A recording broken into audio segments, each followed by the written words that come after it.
Hello, and thank you for joining us today for the latest in our LexisNexis Legal Talk series. My name's Michael Contudis, and I'm a legal writer for Practical Guidance Dispute Resolution. Today, we'll be bringing you a discussion about tips and traps when preparing evidence in litigation. And I'm very privileged to be in a position to say that joining me today to share her insight and practical experience is Jodie Walcombe, a partner at Thompson Gear in Sydney. Jodie has extensive experience in commercial disputes across diverse industry sectors, including resources, manufacturing, medical, financial services, media, and technology. Practicing in state and federal jurisdictions, Jodie's experience includes complex litigation cases involving matters of contract interpretation, shareholder disputes, and breach of duty. Jodie is also an advisor for our Practical Guidance Dispute Resolution module, and also an author for a number of topics in that module, including our New South Wales Supreme Court topic, our Federal Court topic, and very recently, our Evidence, Practical Issues in Litigation subtopic. Welcome, Jodie. How are you? Thank you, Michael. I'm well, and I'm happy to be here talking with you today. No, it is definitely our pleasure. So, Jodie, in light of that sort of rundown of your experience and expertise that I just gave, I'm really excited to be speaking to you today about preparing evidence in a practical way. We're going to be discussing tips, tricks, traps that lawyers, solicitors and counsel often fall into when preparing evidence, and also recent cases that shed light on those points.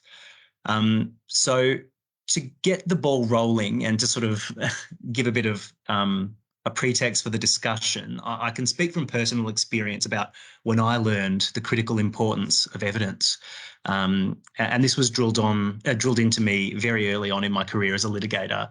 I remember I was in my articles year, as it then was, working with an experienced King's Counsel on a big Supreme Court case. And we were deep into trial preparation in his chambers, and I was leafing my way through the law reports and browsing Casebase, looking at cases, trying to pull out helpful, precedents, and doing my research when this King's Counsel turned to me very seriously, glared at me and said, "Michael, what you're doing is very, very helpful, but never, ever forget it's facts that win cases and not the law." And that's stuck with me ever since. Would you agree with that sentiment, Jodie? I would say that is generally true, and I have a similar story of being a junior lawyer and having a senior counsel explain to me in quite detailed way the importance of the chronological bundle of the court book, and that, whilst it might seem like a administrative task that I was doing, that it was of critical importance to the conduct of the hearing and the smooth conduct of the hearing. And similarly to your story, that stuck with me ever since. And as a litigator, fact-heavy cases are often my favourite, if you can say that, because part of what I really enjoy in the role is putting the pieces of the puzzle together. So you might have one side from your client, but then you might get documents under subpoena or under a discovery process, and it's piecing all of those bits of the puzzle together to create, a really powerful story or set of materials. And sometimes that can be just as powerful as the smoking gun, as they say, which, in my experience, it's very rare to find the smoking gun, but sometimes having that really well prepared and put together bundle can be just as powerful.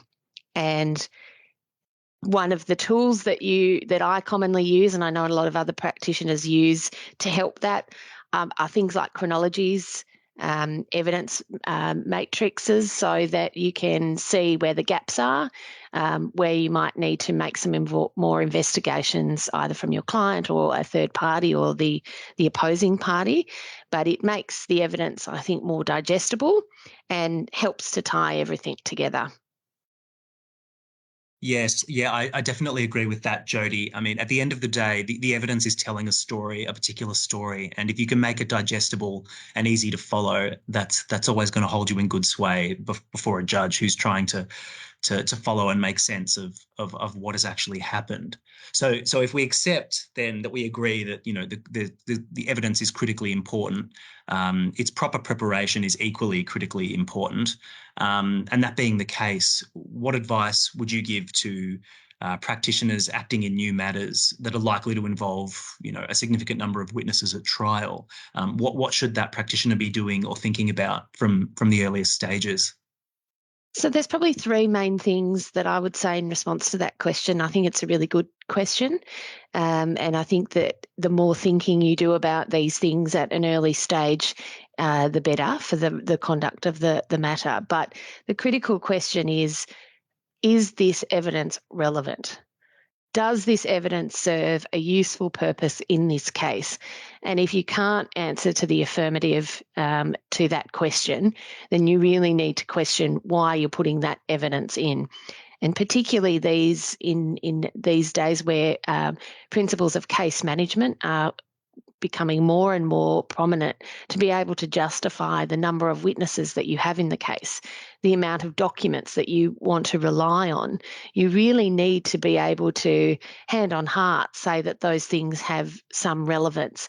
And sometimes that can be difficult at the start of a proceeding, and that is why making these investigations at an early stage can help to make those calls early on. So that would be the main point. Why am I putting this statement in an affidavit? Why do I think that this document should form part of the case? The next is probably more of a practical thing, but just being really organised. Witnesses are often time poor. Preparing an affidavit with you might be the last thing that they really want to do.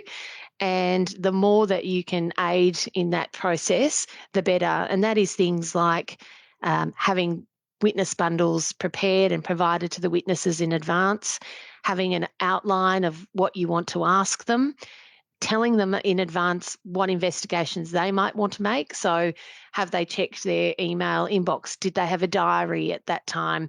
Do they have a habit of taking notes so that they can take those steps before you meet rather than sort of raising them during the meeting and then having them to go off to do those things? And I think it sends a signal that you're on top of the material, and it allows you to then ask the right questions of that witness. So that's a practical thing then, particularly when there's lots of witnesses. That's a really key point to make there. And then thirdly, when you actually get to the stage of drafting, one thing that I really I feel very strongly about is using the witness's voice in an affidavit. There is nothing more obvious to the court than when a witness comes to give evidence in court and their appearance and the manner in which they speak is unrecognisable compared to the tone or the content of their affidavit. And it really, I think, creates then a inference or an impression that the evidence might not be their own. So it's a really important thing that I think about when I'm preparing affidavits. I ask the witness if they're comfortable using particular words. What would be the word, or how would they describe a particular thing if they were doing it as part of their everyday life? Sometimes that involves them role playing a conversation with me so that I can authentically capture what they say may have been said during that conversation. And I think that that's a really good way to not so much protect your witnesses, but ensure that their evidence is actually being given in a form that is consistent with what their instructions are. So I think that's a really important one in that respect. So I suppose they're my three main tips when there are a lot of witnesses and you're at that evidence preparation stage. Yeah, thank you, Jody. I agree with all of those, and particularly, there's nothing worse than having a witness in the box under cross-examination, and they are asked why they used a particular word or phrase, and the response, the dreaded response that, well, my lawyer drafted that. There's nothing worse. So absolutely, That's and sort of correct. that neatly, yeah. And another sort of common one of those is where there's the use of definitions. And so particularly in cases where, for example, there might be a number of entities in a group, or a particular place or event is defined in a manner that then if it's used later in the affidavit but not in the correct context, that can also trip witnesses up. So that would be another little trap, I would say. Well, that leads me neatly into my next question about common difficulties and traps that lawyers encounter or fall into when they're preparing evidence for trial. And we've sort of just, given lip service to some of the common pratfalls that you might encounter, but surely there are others. Yeah, so I recently was involved in a case heard in the Supreme Court of New South Wales, where the particular difficulty for my client was that it really had not been in control of the entity whose records were relevant to the proceeding during the period of time where some of the conduct relevant to the matter had occurred. And so it was an interesting case where usually you would say contemporaneous business records, for example, are the most reliable records or evidence of events that occurred. But in that case, the reliability of the business records was completely an issue and in question. And in that respect, it was quite difficult because you couldn't make the assumptions or inferences that you perhaps could usually rely on in preparing evidence. And one of the interesting consequences of that was raised in this case and discussed in the judgment is how that can then affect the onus of proof. Because if the counterparty or opposing party perhaps had control of the materials at that time, whether then some of the evidentiary onuses can shift to them in those circumstances. So I think that was a really interesting one because it was a bit out of the usual context where you do heavily rely on contemporaneous records, which are usually described as being, the best evidence of an event. So one of the difficulties might be where you can't or you don't have that documentary evidence to rely on, and then it's looking at, well, what are the other surrounding circumstances or other evidence that you can draw on to persuade the court to perhaps draw an inference about particular issues. What other investigations can you do to see if somebody else perhaps might have records, so a bank or another company in the group? So that was a really interesting, I think, highlighting the difficulty perhaps of where you don't have reliable records to rely on in preparing your evidence. I think the other thing might be sometimes in an attempt to perhaps give too much context or flavour to the evidence, that you fall into the territory of really putting in things that are more in the nature of submission or, really are not relevant.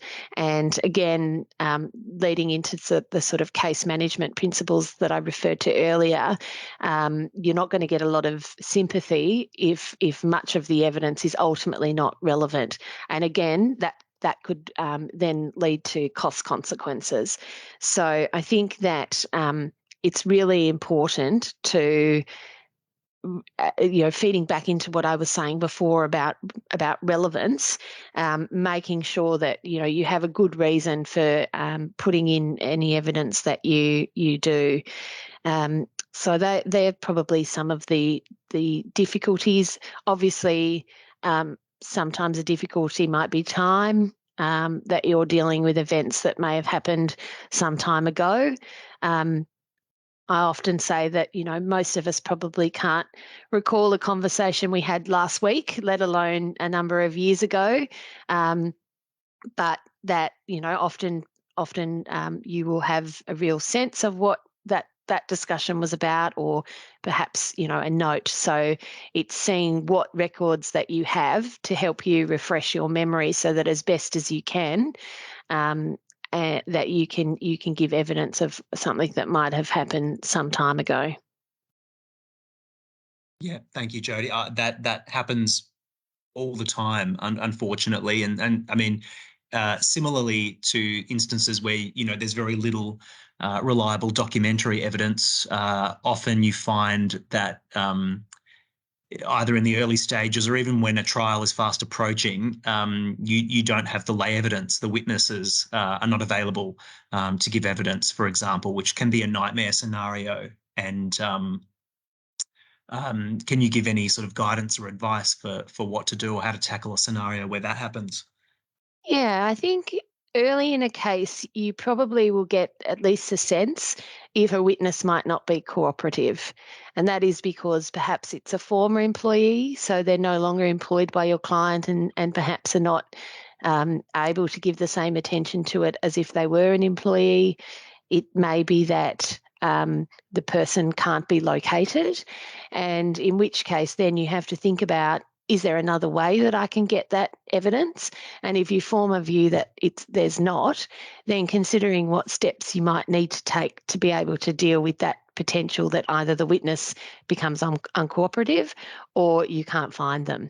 So one of the things you can do, that if there is a witness who's being helpful, but then you have perhaps a sense that might not continue, you might want to consider whether a subpoena to give evidence is necessary. And that can be done in a way that is not a confrontational way. And sometimes witnesses who are not, for example, an employee may want one because it then gives them, a court order that they can tell their current employee that, well, I'm, actually required by this order to be in court. It gives them a basis to claim their reasonable expenses of attendance at the hearing. The other is that if the maker, if you have some evidence of a prior representation, for example, but the maker of that statement is no longer available under the definitions, for example, in the Evidence Act, if there are steps that you can take to try and get that evidence admitted in an admissible form. And I recently had an example of that, again, in another Supreme Court case where an individual had provided some evidence that was helpful in that case, and we had to comply with the notice and regime under the Evidence Act for where we said the maker of the statement was not available. And that was the first time in my over 17-year career that I'd had to go through that process. But it was a good learning experience for me to see what you actually had to do to comply with that regime in terms of the notice that you give, the response that comes, and the key issue in that debate is around whether or not the steps that you took to perhaps locate that witness if they are alive, or in other scenarios that you took all reasonable steps to either locate the witness or get that evidence in some other way. And that decision had some quite interesting discussion of the principles around those, and obviously a lot of the times they'll be heavily fact specific, but it did have some good guidance about that, and it might not be an issue that comes up all the time or very often, but it is useful to be aware of the process that you can follow if you're trying to get evidence in that the witness is not available, and otherwise it would be inadmissible because it was hearsay. So I think that is a good example of where a step that you can perhaps take even if the witness is not available. Yeah, thank you, Jody. And that sounds like an interesting case to be involved in. I suppose in a similar vein, there may be circumstances where you have a witness who is available but not available to, say, travel interstate or overseas to give evidence, or it might be inconvenient for them to do so. So personally, I've noticed and observed an increase in the willingness of courts to permit witnesses in those circumstances to give evidence remotely by video link. Of course, that seems to be spurred on over the last couple of years of the pandemic, that shift. But heading now into late 2022, when we're recording this, my sense of things is that the court's attitude may be shifting now that we've all transitioned to what might be called living with COVID-19. So, I mean, just the other day, I was reading a recent decision of the federal court in the New South Wales registry in the Zonia Holdings and Commonwealth Bank class action. So this was an interlocutory decision by Justice Yates, who had to determine an application by CBA, who was seeking an order for permission for one of its witnesses to give evidence by video link under, I think it's section 47A1 of the Federal Court Act. So that witness, from memory, was a non-executive director based in the UK, had plans to travel to give evidence in person at the trial, ultimately couldn't due to some change in circumstances.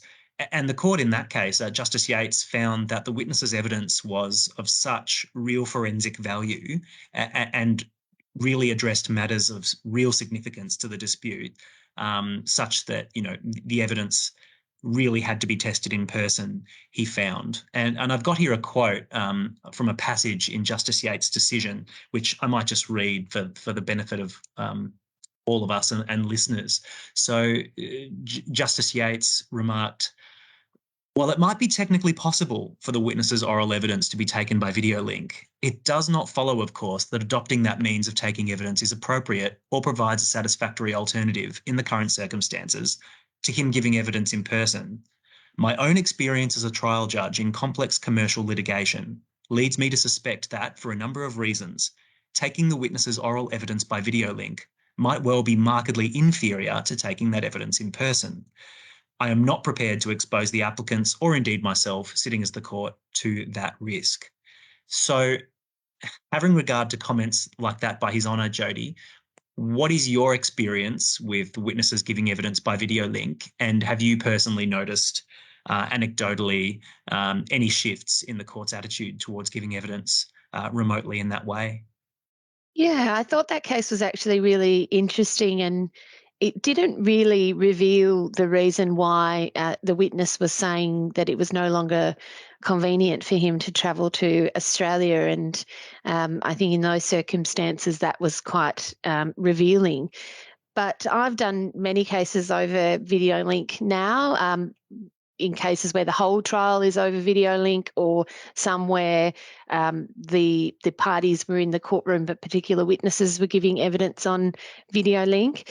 And personally, I probably share Justice Yates's view that my preference would be for everything to be done in person.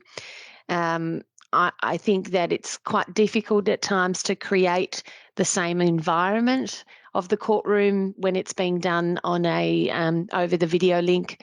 Obviously, the witness is often at home, or even if in an office, it's not quite the same as when you're there in the courtroom.